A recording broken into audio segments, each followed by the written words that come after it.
There is little to say, and I can't seem to pen the details. They are too brutal, and at this point, they feel unnecessary.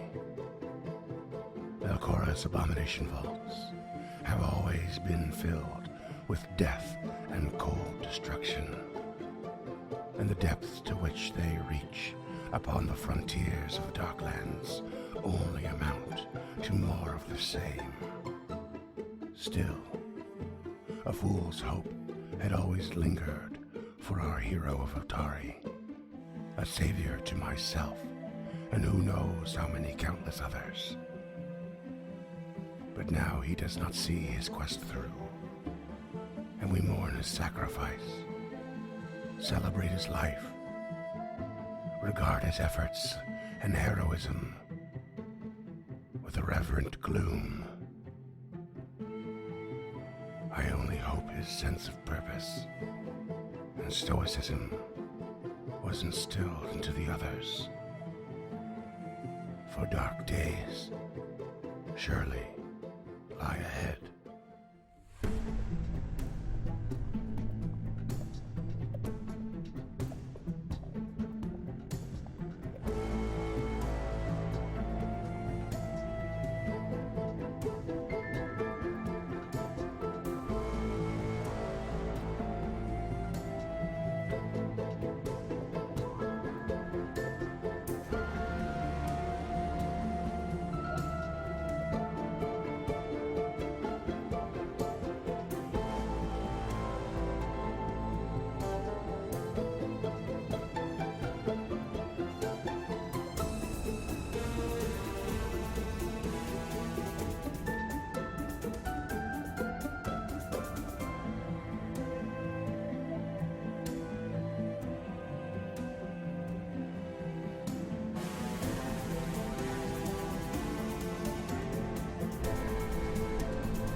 So I've been thinking a bit about change and comfort zone and workflow and interruption.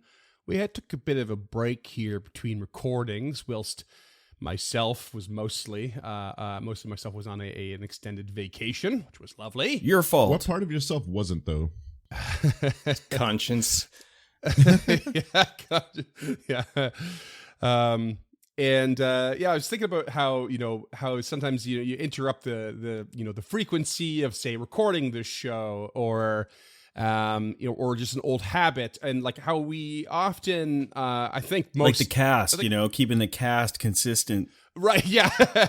I think humans generally have a bit of an aversion to change, some more than others, of course. But then I thought to myself, like, sometimes it's really good to embrace change, even if it's in small things. Like you just instead of that whole, if it ain't broke, or what's the phrase? Sorry. If it ain't broke, don't fix it. That's it. If it ain't broke, don't fix it. Yeah. But but also, just because it ain't broke doesn't mean it can't be improved upon, right? So, and like a very small example, I remember a bartender friend of mine told me he started grabbing the bottles differently when he went to pour when he went to go murder a sorcerer. And it's gonna be a rough anecdote, and buddy. I thought to myself, I don't think that's gonna work for me. But I thought I'll give it a try for like a weekend, and it actually made everything easier and better for me. It was a surprising tiny change, and I thought I can never go back now. It's the same when you catch someone cutting citrus with their finger along their index finger along the length of the blade. Like, that's just not a safe way of cutting. If you learn to grip it a different way, even though it doesn't feel right, it's safer and more accurate. And these little things come up in my workplace all the time. So I was just wondering if you guys had any examples of that, where you embraced a small change, or even a big change, and you didn't want to do it, but you'd kind of push yourself over that threshold and made the most of it anyway, and it actually worked out for you. Oh, I got one. Upping the antagonistic relationship between players and GM by killing their player characters worked wonders for my storytelling. It really drove the drama home. They cried a lot, but you know, they'll get over it eventually. And I learned that I could live with their tears. So I can. You learn that you back. really like salt. I learned that I want to live on Salt Mountain and just stay up there with my little flag. Waterfront property on a sea of tears. So I actually have one where I have spent my entire life writing like a child. Just Wait, awful, gripping the whole awful pen with handwriting. your hand. I'm Still eating crayons, just diapers are a on and off kind of thing. My handwriting is just fucking awful. And then as my career has kind of progressed, I have a lot of paperwork to do, and as much as I want to do everything on like a keyboard and do it digitally, usually not the case, and things can really fucking go wrong if you get back to the shop with a bunch of notes you can't read and you enter incorrect data and all that kind of shit. So I actually spent months just kind of like sitting down and doing reading or writing exercises like I was in the 4th grade, and it has improved so much of my working life of just being able to not have those moments of like, is that a 7 or a 9 or what the fuck is going on here? So yeah, I still have terrible penmanship. I actually hate the act of writing something down manually. I avoid it at all costs. well, yeah, maybe you won't be able to read all the fucking feelings you have about killing Tulok then when you're writing your diary later. No one will be able to read them. And it's not because of the tears in the page. There are none of those. It's a dry page. It's dry. That is one crispy parchment. It's illegible because he's laughing so much when he's writing it. Yeah. Oh, I do have a serious one though, and it was the first time that I realized holding a whisk the right way will save your wrist hard.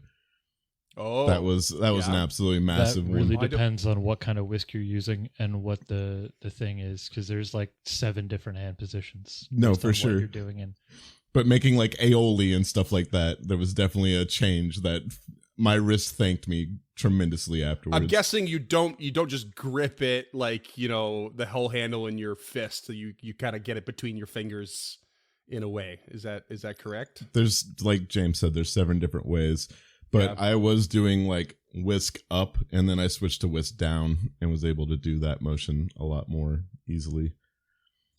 You just got to make sure you don't grab the KitchenAid mixer by the cord when you unplug it, I think is the biggest thing. Or by the whisk. That's Or fun. by the That gets you a whisk, day yeah. off work. Maybe even a month. Not a paid one though. Yeah. Depends if the WorkSafe deal comes through. Cut that. I'm waiting on a claim. Scott, you got any? Oh, yeah, I was hoping that James was going to hop in because I hadn't thought of one. But let's just go with, when I moved to Vancouver, I realized that if you pay attention while you're driving, you're better at it. Because I come from... Whoa, back up. You should tell the rest of Vancouver that. Mm-hmm. Oh, no.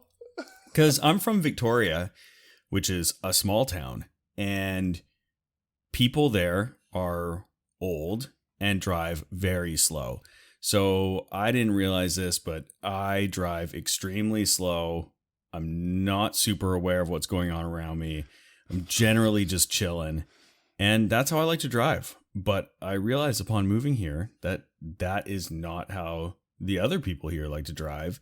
And therefore, I need to be way more proactive in trying to be a defensive and offensive driver. So, That's you know a what? very, very serious change to embrace. Yeah, check those shoulders, you know, look in all your mirrors. Oof, who would have thought? Oof.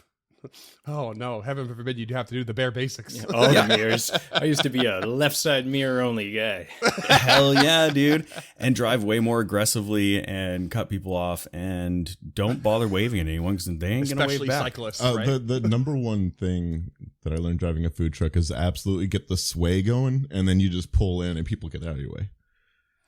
There you go. Nice, good sway. Get the sway going. Oh, it's gonna fall over, man. Slow down, it's gonna fall over on us.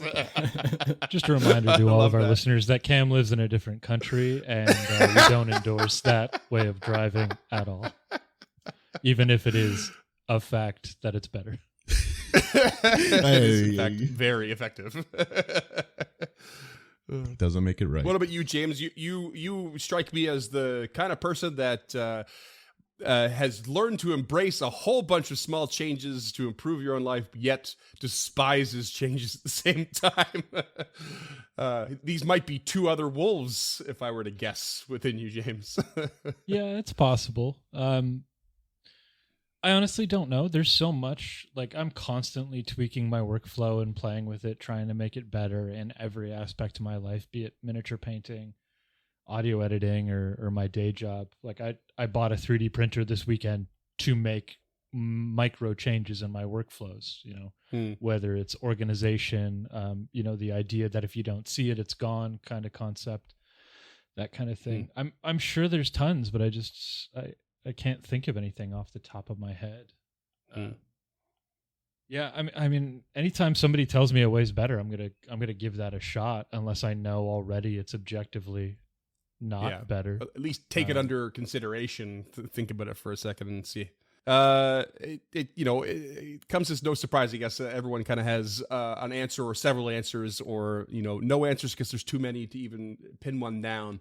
And that doesn't surprise me because we've all learned to adopt some sort of workflow together, doing this remotely over nearly 3 years at this point. And I think we recently had a little workflow thing. I was like, that's not working. We're kind of looking at going back a step now, and it's a small thing, but it's like we embraced a change and it didn't really work out, and we embraced so many other changes, and sometimes it takes us an individual or a few of us to catch on a little bit, but we get there, and I think it's really cool to look at what we do and how we've learned to do it with all these different personalities and workflow styles, like actually get to where we've been. So pat on the back to everybody for embracing so many small changes to make this podcast work. And on the subject of out with the old and in with the new. Oh, you murdered that segue worse than you murdered Tulak.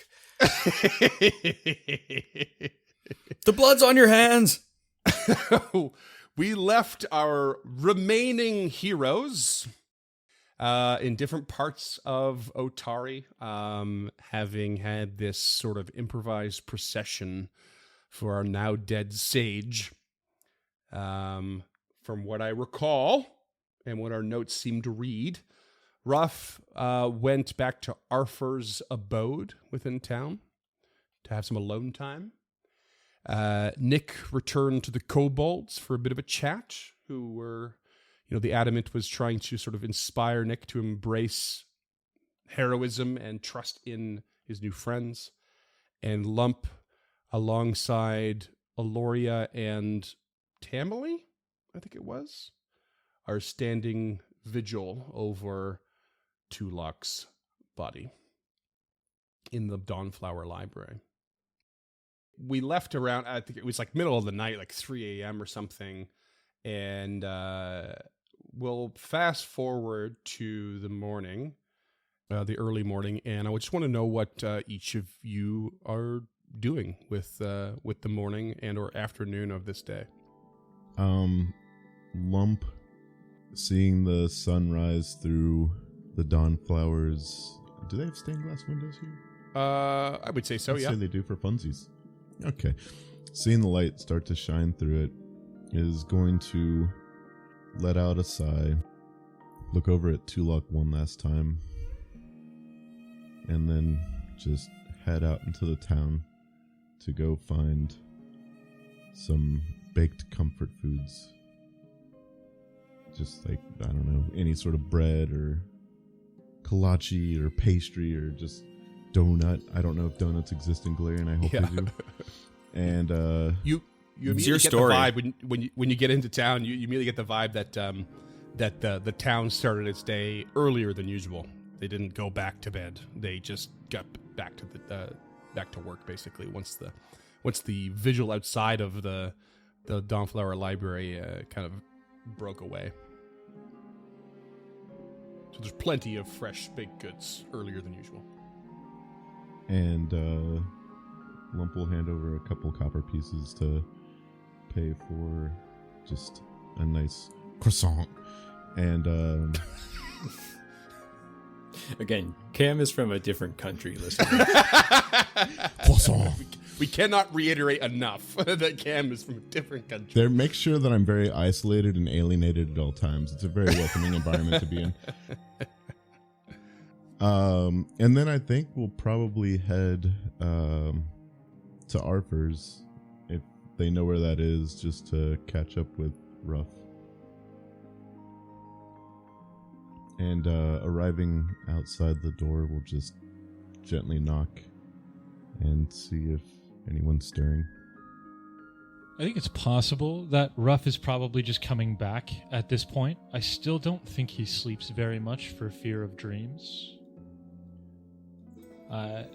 In my head, he probably would have been up, a couple hours after the procession died down, and as soon as the streets got quiet again, or as quiet as they're going to get today, he would have slipped out and kind of just done like a walk around the neighborhood, maybe round through Stone Ring Pond, see if Warlowin or Krugga's around. He's feeling kind of defeated, and our first place was a little bit stuffier than he imagined it to be. There was a thicker layer of dust on things than he would have imagined. The food, if there was any food left over, it would have been rotted by now. He assumes that he's just had a longer stretch up at the Rod and Bow Club, but instead of going that way because he's not ready to confront his uncle yet, he just, again, tries to do a quiet, casual stroll around Otari, keep his head clear, and focus on what he kind of can control at this point, and that's really nothing. Like, he just feels lost, but is trying to take a sense of comfort that they did technically save Krugga. Well, wait, say Krugga or Krugga? Krugga. Okay, you said Krugga the second time. Yeah, I always say Krugga. Okay. I just always say the same one. I can't be fucked to figure out which one's which. That's fine. For the listeners, Ruff does not know the full events. I don't think it still yet of what happened in Absalom, and probably would have known Krugga as the local hermit a little bit here and there. So I appreciate not ready to face your own uncle, not ready to, maybe Krugga's around, completely unaware of what has happened to that retinue from episode 100. So I think Ruff just arrives back at our first place around that time, just to kind of pick up whatever gear he left there, and then figure out, his intention was probably to head to the Dawnflower to find Lump, because he doesn't know where Nirkaj would have been staying, I don't think, and he faded out of that crowd about as fast as he could. So by the time Lump reaches the house, then what? No answer? No answer, but Ruff just kind of comes around the pathway. And Lump recognizes the patter of little shooty feet and just turns and I got you breakfast if you'd like, and we'll hold out a lemon bar. Oh, shot through the heart. With a coy smile, he'll take it. A lemon bar with little pieces of sausage in it. Yeah.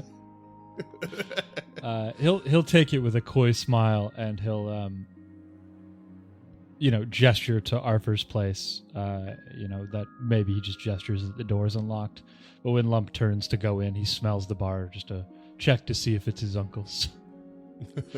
Regardless, he just demolishes it by the time Lump turns. We just back roll a around. D100 real quick. Where did they go? Oh, it seems to have the distinct aroma of Debbie's lemon bars. Spits in there. Yeah, there's just a hint of nutmeg in it. Yeah, spits on the ground and then swallows it whole. What is this, sumac? What is this, from Woolerton? That's for the Costco Canadian listeners. But Yeah, so he thanks Lump and gestures inside. Would you like a cup of tea before we attempt to find Nirkaj or discuss our next steps? that is part of the reason that I came here. As for the tea,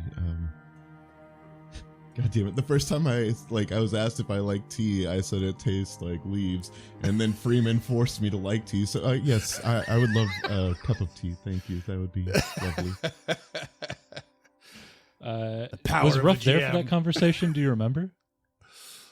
Oh, 'cause it was at Rin's, right? I think you were. Yeah. Okay, so instead of making you like a herbal tea, like Ruff makes himself, like he makes himself something like rosemary and mint. He'll make you something out of roots, like a cinnamon and a star anise. Just that sounds remembering delicious. that offhanded comment. Just straight gentian. So bitter. It's licorice and you'll love it. Just a bowl of pureed ginger. Is this tea? This is No, very- it's warm absinthe. I'll take it. Yeah, so just like sitting down and politely dusting off a bit of the table. It is in my nature to plan ahead, and given the situations that we've been finding ourselves in, I placed an order ahead of time for some runes to enhance our equipment. And I hope that you won't hold it against me, but after doing some calculations while standing vigil over Tulok last night, I believe we will be able to pay for all of it when it arrives. So meta-wise, we've made a small behind-the-scenes decision. When Lump placed an order for a resilient rune, I've allowed the use of the prescient planner feat that Lump has to have created a list of, if you can also find a few extra things, we'll pay upon delivery. And, that was approved by Aloria because helping the heroes kind of thing. That wasn't on air like that, obviously, but yeah, just a little extra incentive to help with gear, given that we haven't done a lot of ordering and waiting. And also, these are expected to arrive tomorrow, and then putting full use of the runes will take one more day to apply them. Otherwise, continue.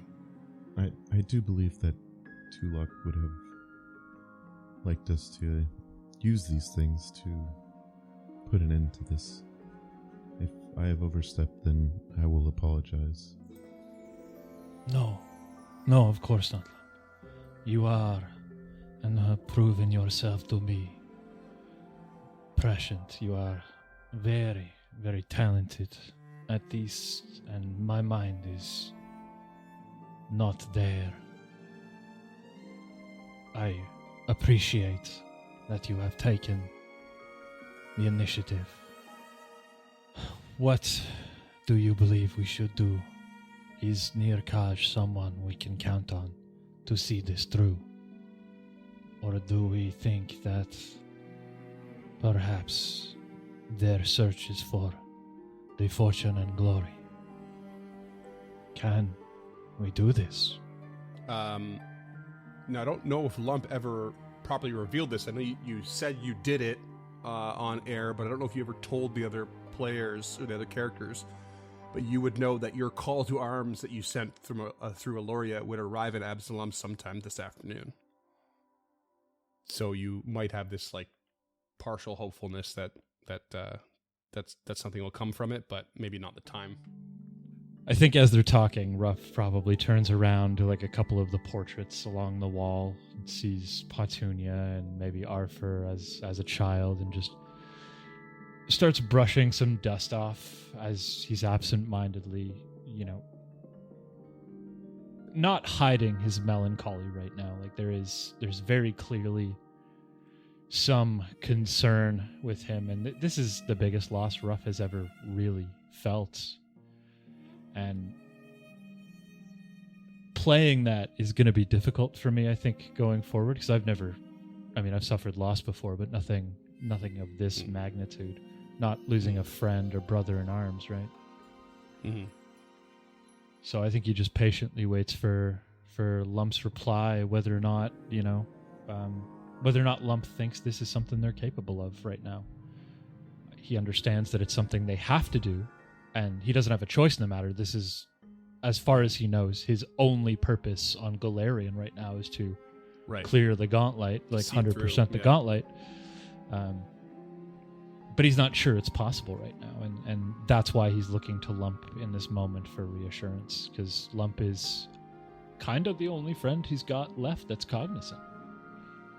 Lump is going to look the Shuni right in one of his eyes, because Lump only has one eye, and just, do I think we can do it? Yes. There's not a doubt in my mind that we will see this done. It may come at loss, it may come at pain, but we will see it through. To the last breath. We can become sad about Tulok, or we can let it light a fire inside us. We can let it burn brighter than anyone has ever seen before. We can do this. We can overthrow Belcora, and we can make sure that nothing she is planning comes to fruition. You are, of course, correct. And we, as far as I am able to understand, have a single purpose here, you and I. Destroy the evil that dwells there. I agree. It would be nice if it hurt less, though. This one cuts at least one of my souls, if not more. I am already twice damned. What's one more? And I have already tread the rivers of Pharasma. Why not go for another dip? And his faith tattoo just lights up that Game Boy Pocket Ice Blue. And Lump just gets the biggest smile, like, and then Cam really wants to do the Predator handshake. But I don't know. Yeah, sure. I don't know how that'd work with the little Shuni and the giant flesh warp, but use your imagination. Yeah. That's what we're here for. Yeah, with a perspective trick, you can make them both look like the same size. Ruff's just standing on a stool. Perfect. If we could get fan art of that, at Yeah. any time, ever, Yeah, please. I would love that. That'd be amazing. Just we need like a 3-box like comic of just Lump putting their arm out at the wrong level, and then Ruff just pulling a stool over, getting up and grabbing them. Even cute. It's just a close up of Lump's arm, and then the two of them doing the Predator handshake, and then the third is cut back, and it's just Ruff's feet on top of the stool. Steps Yeah. yeah. Perfect. All right.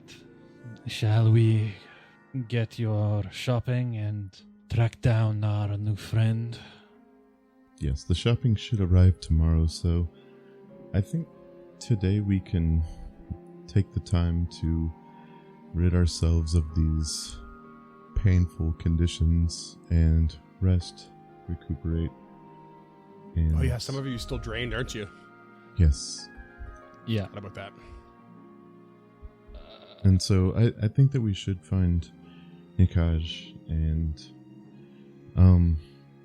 for the record, I did send word for reinforcements to Absalom as well, so here's hoping. And Lump gives the most just shit-eating grin of just like, come on, somebody's gonna be there. Who did you ask for help? I wasn't aware you had friends out there. That's hurtful, Ruff. But to answer your question, it was more of a general call to arms. At this point, never mentioned them. You have given up your human name. I think that's a fair assumption. it was an Elven name. It's like you don't know me at all, Ruff. Your face is so fucked. I don't know. I know Oh, look, roughly Scott's here everything too. I need to know. Nick, what are you doing with your day? Yeah, I suppose Nick would have started out, at the ruins of the Thirsty Alpaca.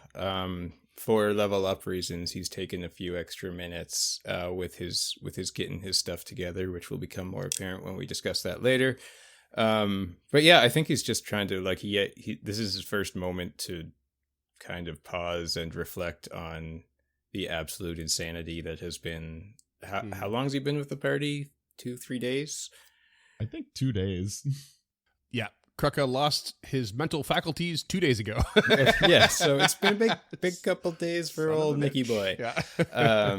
And he's kind of taking to heart the weight of being a hero and also being a representative to the kobolds around him. And he imagines, well, I imagine that they're getting to work on this rebuilding effort that the Adamant has proclaimed. So he's just kind of ingratiating himself with the kobolds around. It's I, Nir Kaj, your hero. And then when he sees people not really paying that much attention, he kind of loses the bravado a bit, and he's just kind of hanging out, helping out as he can. Yeah, they're kind of like clearing the rubble a bit now and building a little bit of structure around the area, and they're doing a little bit below. So it's in the warrens below. So you show off some bravado. No one really pays too much attention. So you just get back to okay, I'll help you shovel or hold that up while you nail it in place, and just become one of the people. Yeah, Finds a good fulcrum to use his spear as a lever, and there you go. the day's afoot. Cool. All right, so you spend the day with your fellow kobold brethren and sisterin, and Ruff and Lump go for a chat and a drink, perhaps, while the day away, and let the situation kind of sink in a bit more. We'll go ahead and forward to the next day. Quick point of order. Do I need to make counteract checks for the restorations? I think drain just falls off. Some of them are gonna wear off after resting, right? And then do you want to cast? It's just not bother. Okay. Because if you're waiting till today for sure, are you waiting because your resilient rune and some other things are going to arrive? Yeah. But then you need another day to set them. I assumed your plan is to spend another day, Yeah. or another night. That'll be at least, that's Which- enough. which means we can hand wave the drained. Okay. I think. I just at that point. point of order, like I said. Yeah. All right. No, I appreciate it. The next day here, eventually the runes will arrive, and what you had originally posted for was one resilient rune. What is going to arrive, and I've trusted Cam on the math here, is in fact 3 resilient runes, Shipping error. 2 plus 2 weapon potency runes, which is a lot.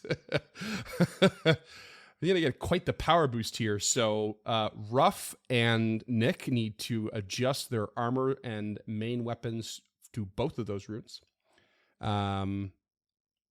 shortly, or as you would. And Lump will do a resilient for themselves. While this day is passing by and the delivery shows up, you will receive news that Lump, that the courier with the call to arms did pass by the courier on the way back here with the runes, so it seems to be in safe order.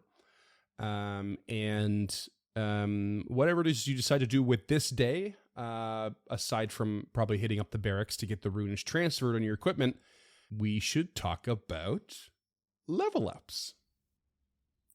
No. Because I actually forgot you leveled up until Dunk just kind of slipped it in there, and I was like, "Oh, Wow. right, we should probably cover that." Yeah, 9th level sorcerer is really fucking sick. So I'd love to just. Oh shit! You would have Yeah, got let's crit not rate hear about spells, that. Thank you. Coming soon, a what if episode. Featuring the ghost of physics. What's the level 9 alchemist look like? Oh, jeez. Who would like to go first on the old level up train? I got a pretty easy one. I can knock this out. Right. since I already brought it up, the big thing for Nick will be combat flexibility. So I can make daily preparations to get an 8th level fighter's feat that I do not have the prerequisites for. Okay. So it's up to 8th level, so you can Up do to, anywhere yes. from 1 to 8. Okay, right. Cool. Other than that, I've got an ancestry feat I have chosen between the scales. So if I hit something that is flat-footed off guard, sorry, I will deal an extra precision damage. Oh, okay. Yeah, and other than that, I just took a diplomacy increase. Oh, and I'm battle hardened, so I'm a master of fortitude. So bring it. No, don't bring Okay. it. Things have been brought. Nice. pretty Oh, heavily it's being brought in. You better believe it. But yeah, that's me. Between that and your new resilient rune, I'm coming at you. Okay. That's cool. That between the scales thing is pretty cool. It's was it melee weapon or unarmed attack that has the agile or finesse traits, which is important in case you didn't notice that part. And you gains the backstabber trait, which is cool. Yes, and the striking rooting dancer spear does have the finesse trait. Okay. Perfect. Very, very cool. Wait, so do you do like an extra d6 of damage now? It's just 1 extra precision damage. Oh, okay. I mean, you don't have to sound that disappointed. It's not like things are ever off guard here. Like, never happens. Definitely so, never I off mean, guard. No. Definitely always off guard now. Fuck's sake. And immobilized, apparently. Damn it. And ugly. Cam, James, what do you think? I'll go. So I got level 9 ancestry feat. I took Slip the Grasp, given what happened with the Froghemoth. It just seemed the most on brand, I guess, or in character. Basically, whenever I become grab, immobilized, or restrained, I have some feature that allows me to quickly evade effects that can restrain you. I attempt to check to escape. If I succeed, I can strike, step, or make a stride, with a melee unarmed attack targeting the creature you escape from. If you fail, you instead attempt to escape a second time. You increase your multiple attack penalty as appropriate for the actions you took, but only after completing both actions. I got level 5 spells. Those are pretty dope. And then I am now a master in medicine. Awesome. And you increased your Will save. will yeah. saves. I now have You did master not proficiency. choose, however, your new attribute modifier. Dunk, did you choose one? Did I not? No, I It's the didn't. gradual ability boosts. Oh, it's attribute gonna boosts, be so. the good old Constitution. So now I have 118 hit points. Good Yeah, call, you know what? good call. Gee, I'll take a constitution myself. You Round really of want me to come cons. at you, do you? You really want me to come at you? But yeah, Freeman. Dunk, by you the still way, seem to be missing one. Did you not choose one for the previous level? It's possible. Well, there's a glowing yellow something. It means you've missed something. No, I've just got the one. I'm just missing the one. I also, if I get a success on will saves, I get a critical success. So that's pretty cool. Cool. Oh yeah, sweet. Yeah, there was I asked Dunk because you said you were going for con, but it's already selected, so you're still missing one. Oh, okay. Yeah, I am missing one. Yeah. Okay, never mind. Okay. I'm also charismatic. Turns out Nick's actually more powerful than Dunk's been playing him. Okay. Look out, Baron. I'm coming for you. And as usual, I'm sure with your new spell slots, I'm gonna have to wait and find out what you've got prepared for me. Oh, Rough. nothing special. No, yeah, right. I believe you. Ability score is charisma. Proficiency was I went to trained in athletics just in case. Mm-hmm. Good call. My ancestry feat was scamper underfoot, so that's a shoony thing that gives me a +1 to tumble through as long as the creature's medium or large. And the presence of an enemy corpse doesn't make the square difficult terrain, so he just moves regularly.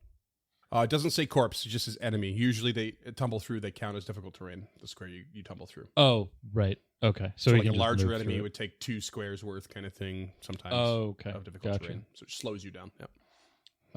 And then level 9 for Magus kind of gets pretty hardcore. I get a lot of the same stuff Cam did. So I get alertness, so my perception is now a expert. I get resolve, so that's master will save and success or critical successes.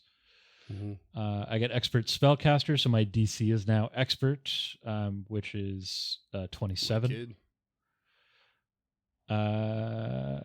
Yeah, that's kind of it. I mean, the big thing for Magus is instead of 3rd and 4th rank spells, I now have 4th and 5th rank spells that I can prepare. Okay. You So can't I've got prepare Shocking third anymore? Grasp at 4th level. No, I can't. Okay. Yeah. Interesting. And I got 2 fun little 5th level spells because that unlocks them. Okay. One is highly situational and the other's fun. It's really challenging to find higher level Magus spells because a lot of them require saves. Right. So I really And you only need found ones at a couple target, at yeah. 5th level. Yeah. Okay. So I split the difference and I took one that's a reaction called Shadow Siphon and one that targets AC called Blinding Foam that you are going to hate. Okay.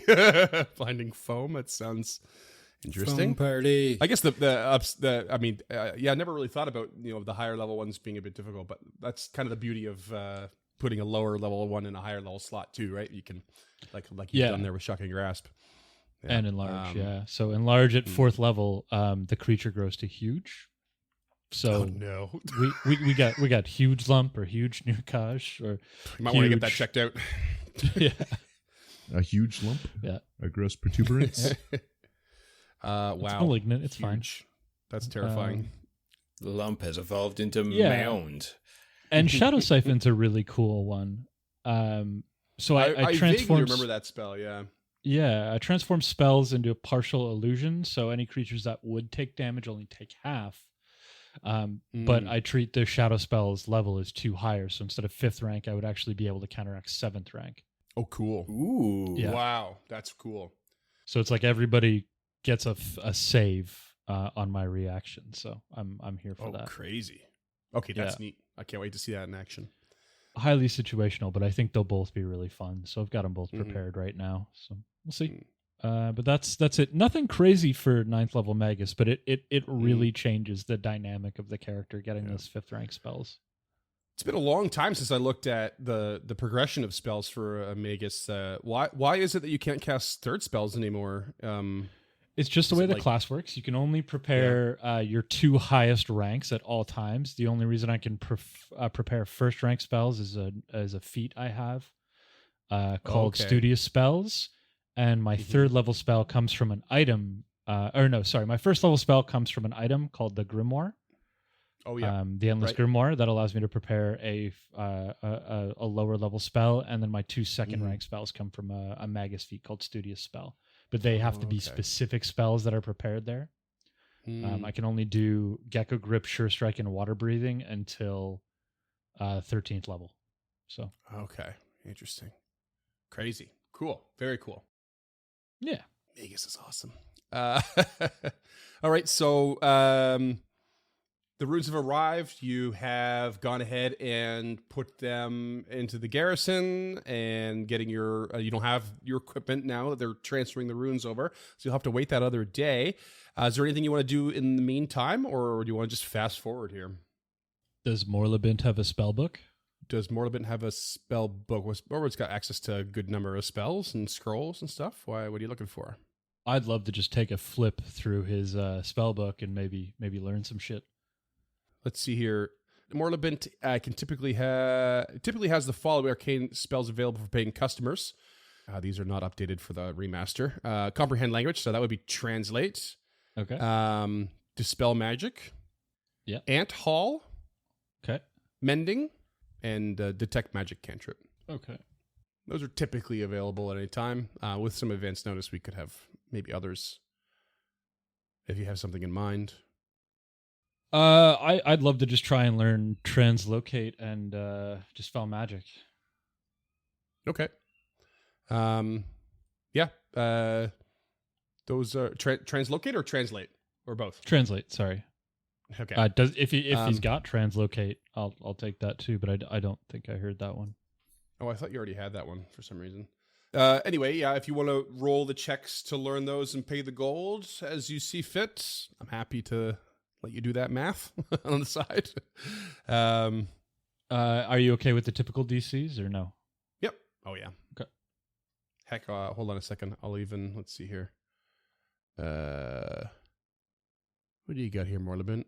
Why don't you roll? Okay. Morlibin aids you on one of them. Your choice. Okay, so we'll do Dispel Magic because that's second level. So DC's 18. That's a 26.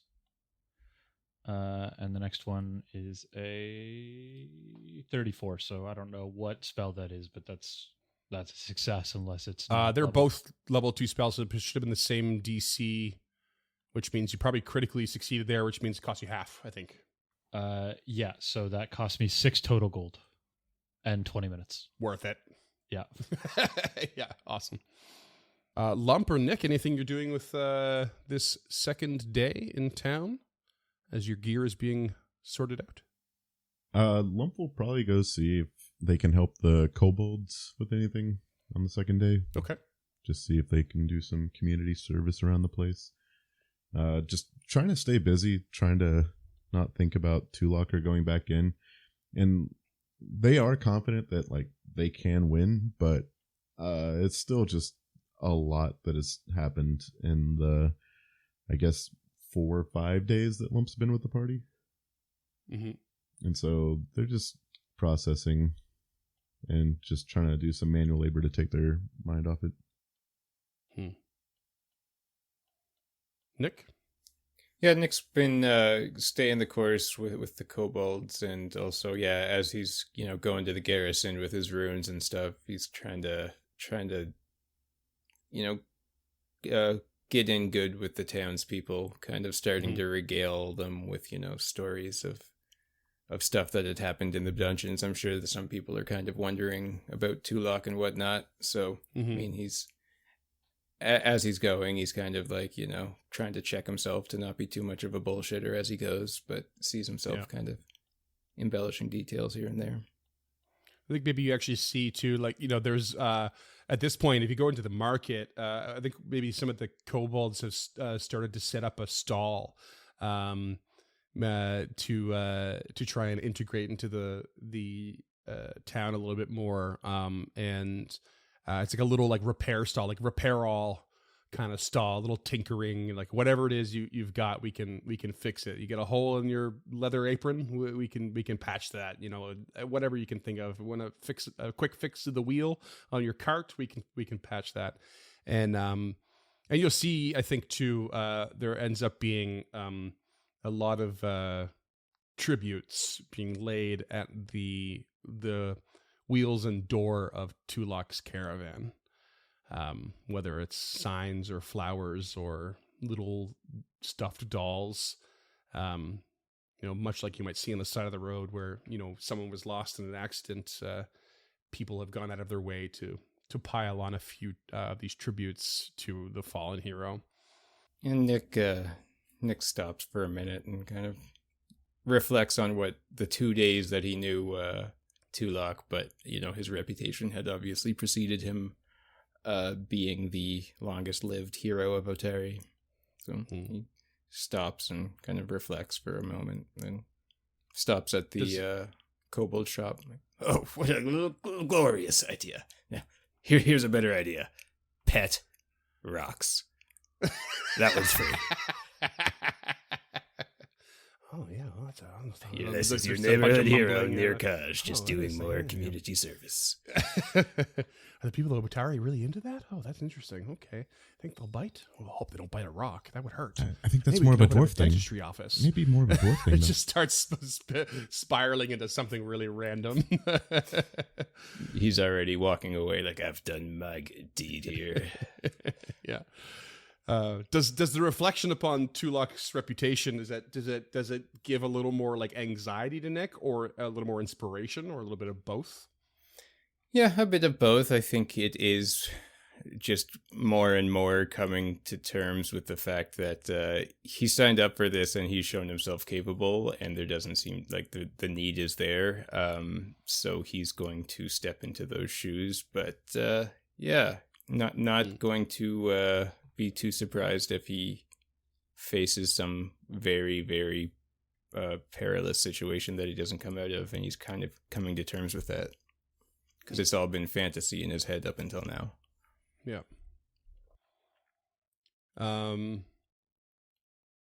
Okay.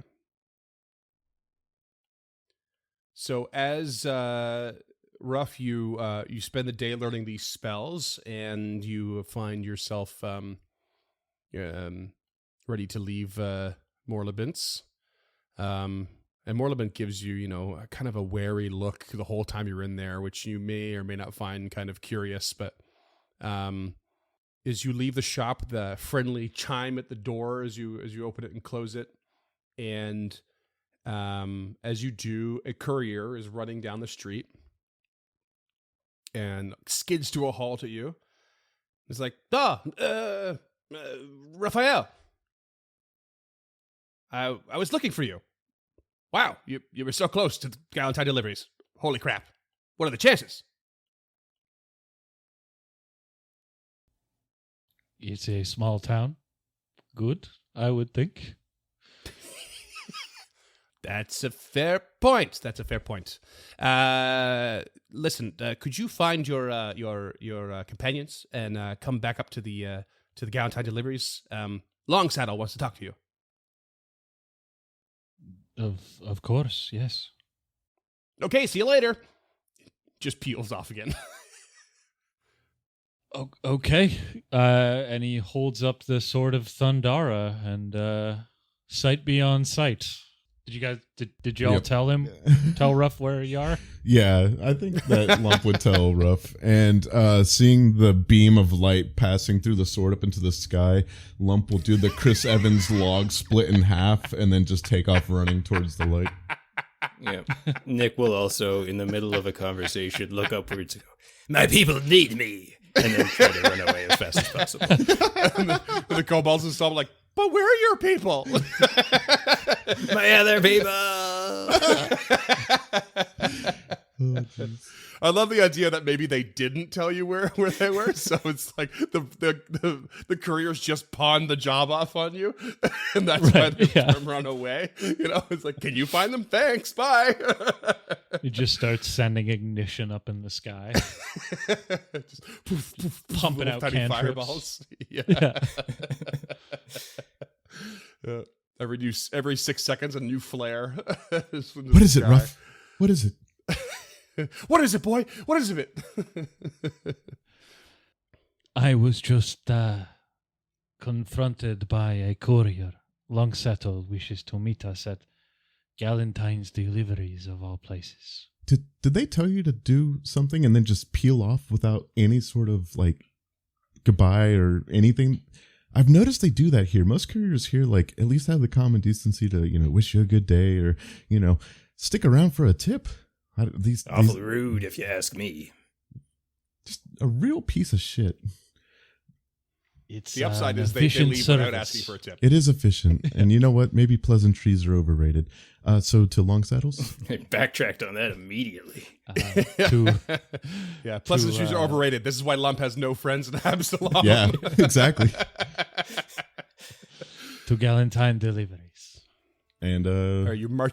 march your way up to Galentine, and as you do, there's a couple guards hanging outside, and you see Gerald as kind of like talking to some of them, and he commands them to like stand at attention real quick. They turn around and they're carrying your pieces of equipment ready with the new runes on them, and he's like, "All right, hand them out to the boys now," and so they start handing your equipment out to you, and as you kind of like get it reset on yourself, and anyone who needs help with their armor, the guards quickly help. And Gerald goes into Galentine's and pops back out again, and out comes Longsaddle with a real grim look on his face. Oh, there you are. I hope you're ready to continue. I hope your mission's even possible now that we've lost our sage. I do believe that it is.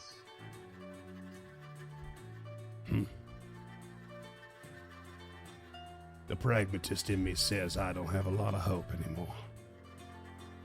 I think That that's also more about frustrates me to admit that Silly market, man. Really dug his hooks into me.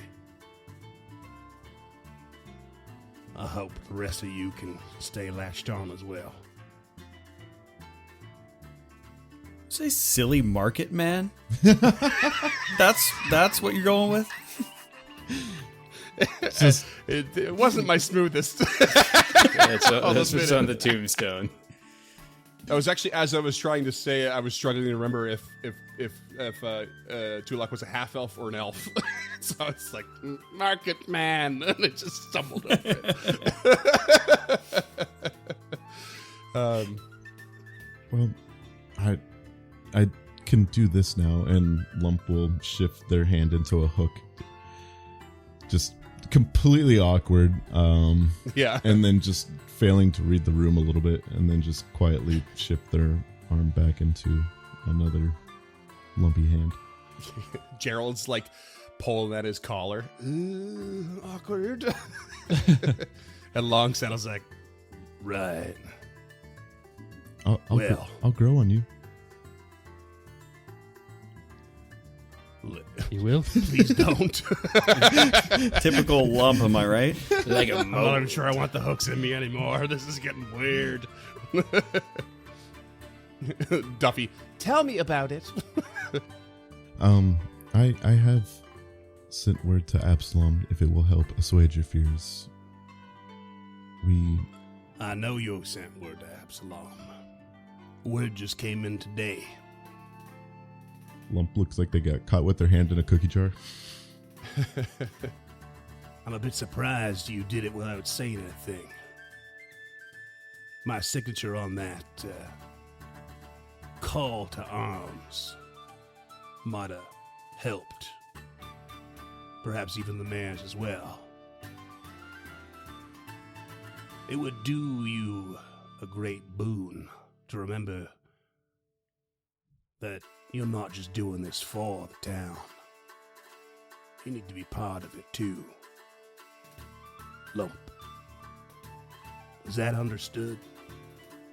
Lump has a moment of about to glare at Longsaddle and then just gives a small curt nod, used to authority figures demeaning them. Your demeanor could use a little perspective, Captain Longsaddle. Remember that Lump is the reason why many of us are still alive. They have saved my life on many occasions, as they did with Krugger and Sage and those before. They deserve and have earned your respect. I understand your disappointment with this situation, but that does not grant you the right to speak to a hero of Otari with such venom. That's when the door opens again and Mayor Menhimes steps out. And he says, "You're both right. But perhaps now is not the time to have a dressing down competition. Now is the time for all of you to meet the Butcher of Otari." And he opens the door again behind him. And out steps... who, Scott? All right, so behind Menhimes, you see this large man stepping through. Human. Skin dark from sun and wrinkled. He's 55 years old, but has seen some pretty hard miles. A mop of chestnut hair speckled with gray covers his head, and his face is tanned, highlighting some green eyes under bushy eyebrows. His beard betrays his age more than his hair, almost fully gray. Stepping down a few steps, you see that he is a pretty large guy, standing around 6'3", 6'4", well built, with hide armor that looks like it's patchworked from all different styles, all different places. From beneath, you see tattoos licking up his neck and down his arms, and the pelt of a tiger over his shoulders. As he steps down the stairs, various implements and small things hanging from his waist kind of jingle a little bit. And then you notice a massive cleaver hanging from his hip. Now, it's good to meet y'all. My name's Harold. Harold Lovich. But some people call me the Butcher of Otari. I come a long way. I've been gone a long time. But now I'm back. It's good to meet the heroes of Otari. Though I don't recognize any of y'all. Except for this here pup, Raphael. It's been a while. You grown and you changed. How are you? Couple of questions. Yep. Is this man shackled? Like the butcher sounds like a prison name. That was the point. Absolutely not. Okay. In fact, you could see like Benhemez is like beaming, like smiling Fanboy. wide that this man is here, and even Longsaddle has a bit of like a friendly familiarity with him. Okay. And Scott, and it's we're kind of pushing it into a retcon here in a way, but Arthur absolutely would have known this man. okay. I will just point out real quick, and we can cut this, but he is grown up, born and raised in Otari, but has been gone throughout the years for long periods of time, and most recently has been gone for about 5-6 years. Was his relationship with Ruffa and Arthur amicable? Yes. He's a good guy. Do they like sausages? Yeah. He's a butcher, so He's literally a butcher. Okay, so he's okay. Yeah. In fact, he doesn't have a stall in the market, but he has like the building, one of the buildings south of the market is his butcher shop. It's been shuttered for years. Harald, it is quite the shock to see you. I did not, truth be told, even know that you were gone. I myself have traveled a long way to return home. It is a kindness to see you again. I can see that look in your eyes, son. And who are your companions here?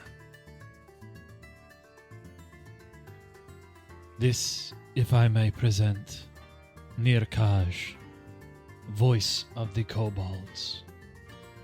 And let me introduce you to Lump, hero of Otari, genius tactician, and I have met no one who is more in tune with the humanoid anatomy. They are both excellent fighters, amazing friends, and true heroes. Well met. Lump will reach out a hand to shake. And this hand is a little bit more your size as compared to when you did a predator handshake earlier. Yeah. You feel just the strength behind that grip. Some calluses. And yeah.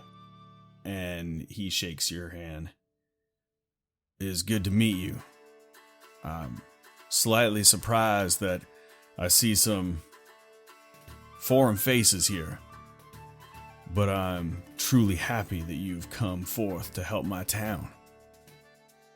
I've been gone for several years. Most recently, I'm back from the Mwangi Expanse. Spent some time traveling down there, hunting. It's good to see you. And you as well. And he nods to Nirkaj.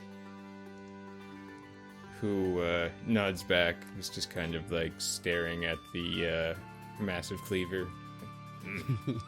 Welcome back. You've come at an opportune time. We could use the help. Thank you. And help I do propose to give. You may not know me, but I will come to join you if you'll have me. I grew up in this town. This town's given me all I know. Though I leave for long periods of time and take in the rest of the Galarian here, the rest of the world, I always come back home. Menhima speaks up and says, We've updated Harold here as the best we can, but we trust you'll help fill in the details of what's been going on at the words. We trust you'll fill him in on the rest with what's happening in the Gauntlet. In the meantime, Harold, we'll see to your shop getting back on its feet as best we can. Perhaps Irkaj, your kobold brethren, could use a little extra work. Oh, I'm sure we'd be happy to help. And Harold turns and nods and says, "Thank you, old friend. I appreciate that. Seems I just got here a little too late. Heard that Tulok boy was helping you out. I didn't know he had it in him. Didn't know him for long, but seemed like a little bit of a loner. Reading tarot or whatever he used to do. Didn't see the strength in him then. But I hope I can replace." He surprised us all. No doubt about it. Not to be rude, Harold, but I don't think that you can replace him per se. But I do believe that you will be a good fit, if that makes sense. It does. And thank you. I trust Harold will inform you of his exploits as well. I think you'll find he certainly will be an asset. This is not to be engaged with lightly, Harold. This is... We have lost many friends along the way. If you come with us, your life is most likely forfeit. And as soon as we enter the Gauntlet, it no longer belongs to you. It belongs to the town and the people of Otari. If that is a sacrifice you are prepared to make, nothing would make us happier than to have you along. I would take up that mantle. I would give it all for this town, as it's given to me. And I'm no stranger to loss. I follow Skode. That's my deity, the hunter. And I've turned my hunting ways on the undead and on evil creatures of all types. I will hunt down this Belcora with you. Put her to rest. Daylight is burning. Shall we? And Lump will adjust their armor. And then as we're walking towards the Gauntlet, so what particular skill set do you use? I've learned a lot in my time abroad, coming and going. I've been up north, all the way to the realm of the Mammoth Lords, down to the Mwangi Expanse, seen the Eye of Abendego, and over to Taldor, everywhere in between. Everywhere I go, I seem to pick up these objects, these implements, learn about the esoteric. And I take these skills and this knowledge and I use it to defeat my enemies. And that's what I intend to do here. And for the listeners, Harold is a thaumaturge. So I am in over my head jumping into a level 9 of this class, but we're going to do our best. I feel your pain. Can you give us the cliff notes on a thaumaturge? I've never even looked at it. Yeah, essentially it is a martial class, and they use what are called implements in their offhand that give them abilities. But kind of the main thing is that they use feat called, it's a lore called esoteric lore. And it's really cool because it kind of can encompass almost anything. But mainly when you first start out, you can use it to learn knowledge about various creatures and enemies. It's almost like bardic lore. Okay, cool. But less horny. Less horny, more killy. Yeah, one of the Sweet. themes of the thaumaturge is that you have these implements, these specific implements of power, but they also have what's called esoterica. So hence all of the little trinkets and stuff that he has. So he can use the esoterica as a general thing, and then the implements is for specific abilities. But generally speaking, the idea is to find and exploit, and in some cases create vulnerabilities in the enemy's defenses. Yeah. John Constantine, basically. Mm-hmm. Sweet.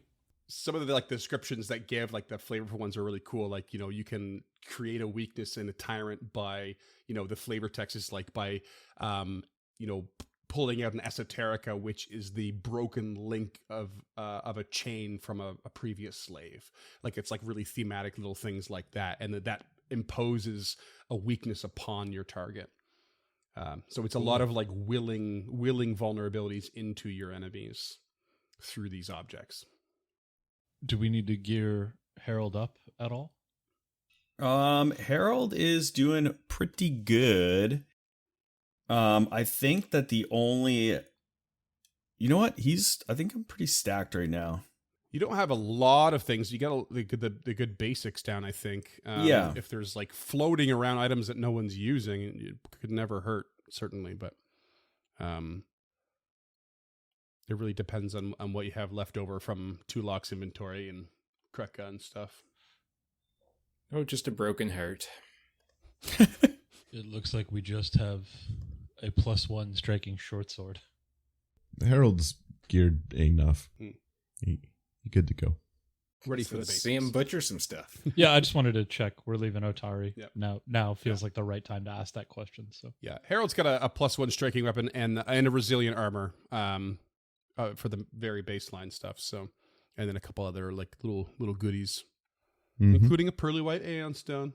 Aw, cute. That's right. Which Scott still hates. Lame. All right, you're heading into Le Gauntlet. What's the plan? Heading back down to the lowest level so far? Via the elevator? Do you set back out upon the lake and head back to where Tulok died? Yes. The scene of the crime. And while we're walking, just fill him in. Exposition dump. Okay. Or lore dump. Exposition dump. And as they get there, we'll fade in, and that's how I gloriously ran away. And for the first time, I think the early levels are a bit more muddied in detail because the one person who was there for it all is no longer with us. So the recent events are clearer. The early ones, not so much. And we can't go down, or can we go down the teleportation circles? yeah, we can. Rough's Arcane. Yeah, yeah. Right. Can't they just go back and listen to the first few episodes of the podcast? Yeah, so pull out the old recorder that Morlibint has. It's just a short flute. Cylinder on there. Yeah. That was a good one, James. Do you mean a whistle? No, put it away. Damn it. You had that so close to you. He was already in his hand, I There's always swear to one within God. reach. There's always one within reach.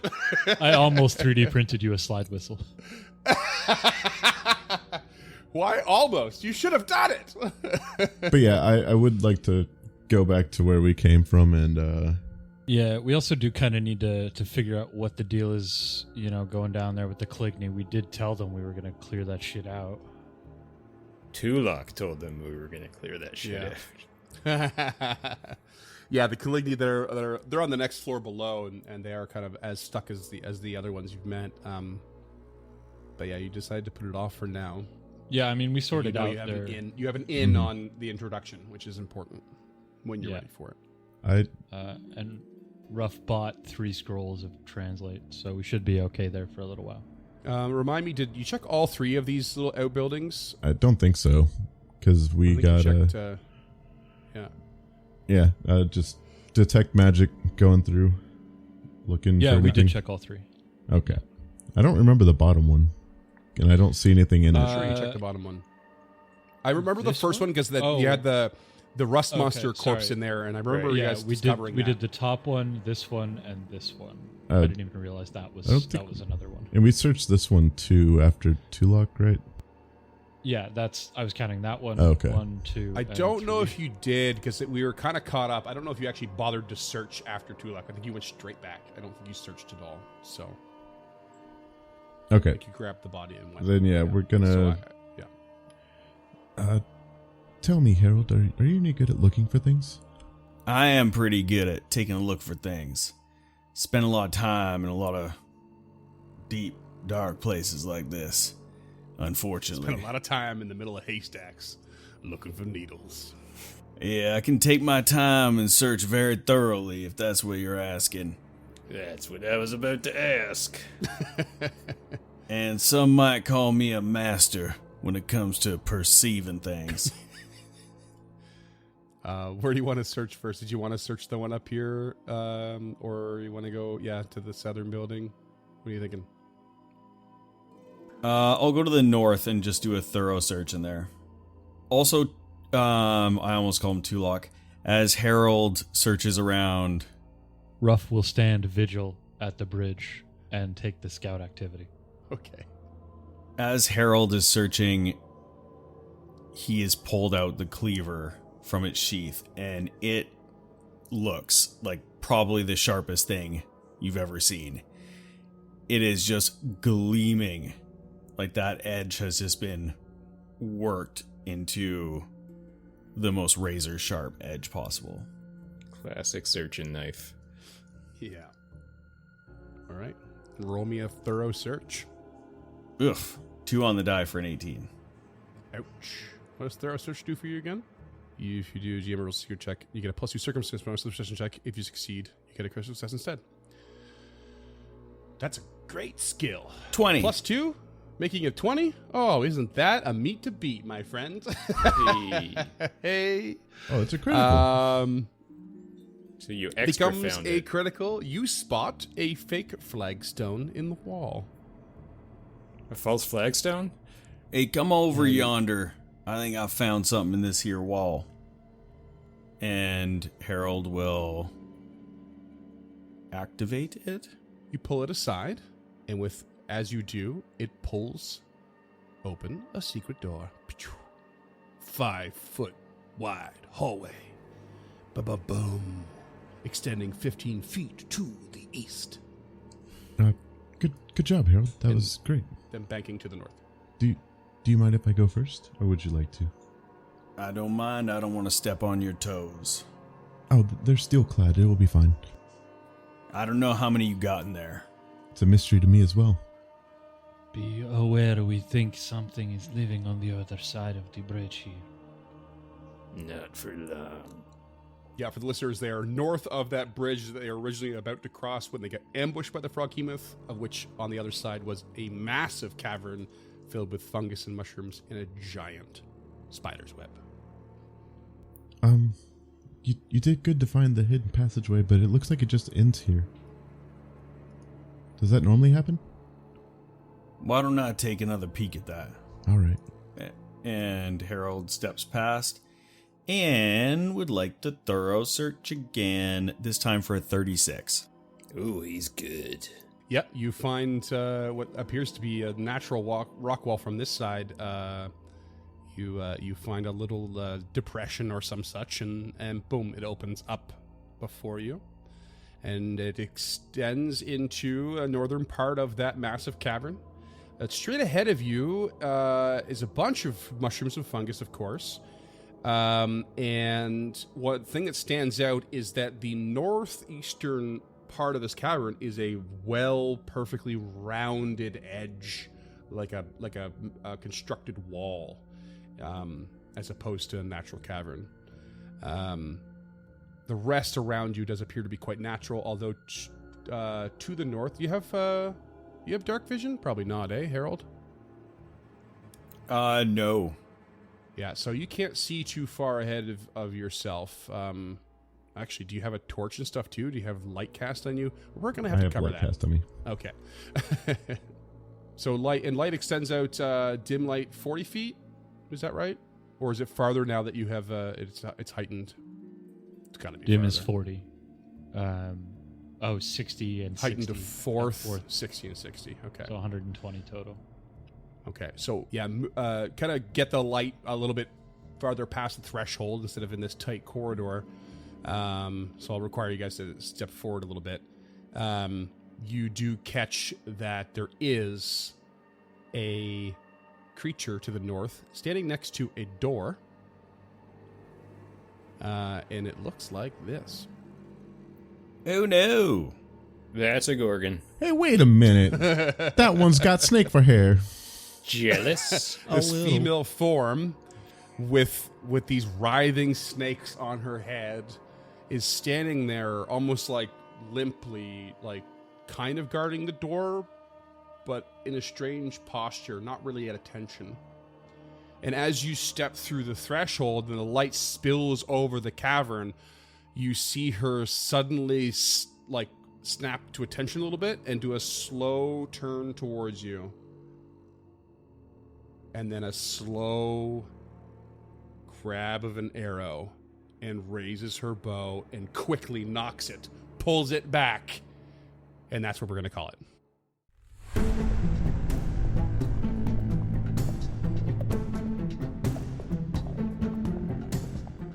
Stemming the Tide is an actual play podcast of the Adventure Path Abomination Vaults and is produced by the Uncharted North Network.